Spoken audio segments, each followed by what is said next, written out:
Since 2015, Syria has been central to Russia's Middle Eastern strategy, offering Moscow critical military assets like the Tartus naval base and Latakia air base. These have served as platforms for testing advanced weaponry, showcasing military strength, bolstering arms in the area, and also, of course, geopolitical leverage. In return, Russia has propped up Bashar al-Assad's regime, facilitating his brutal campaign against opposition forces, one that includes the use of chemical weapons on the civilian population.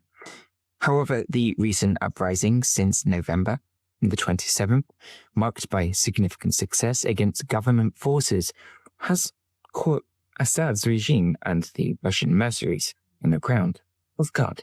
The Kremlin's prolonged three-day war in Ukraine, now stretching beyond 1,000 days, is and has severely strained its military capacity, leaving Moscow now unable to provide Assad with the support he desperately needed and needs to maintain control. Kremlin propaganda has sought, however, to deflect blame and reframe the crisis to shield Russia's image. Narratives include claims that NATO seeks to control Syria's gas pipeline to secure Europe's energy future, allegations of Ukrainian commanders aiding rebels in Aleppo, and accusations against Israel's Mossad for orchestrating attacks on Russian-backed forces. Additional pro-Kremlin voices have shifted responsibilities for the failures in Aleppo to Iran, emphasizing that the city has always been under Iranian influence, not Russian. Phrases like Aleppo has always been Iranian city and we were present there, but we did not control the processes, shift blame to Tehran for Syria's military collapse.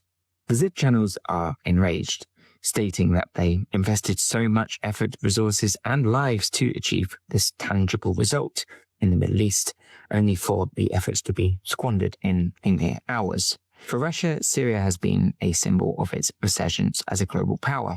Losing its hold would have profound implications for Moscow and its stance on the world stage, and its ability to project its power beyond its borders.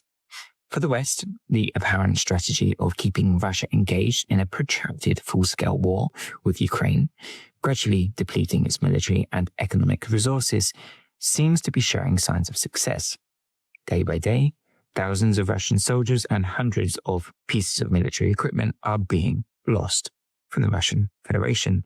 This approach aligns with the unspoken goal of turning Ukraine into a fortified barrier against Russian aggression and thus not allowing to wreak havoc elsewhere. However, this comes at a significant cost, as Ukraine bears the brunt of the destruction and the human suffering.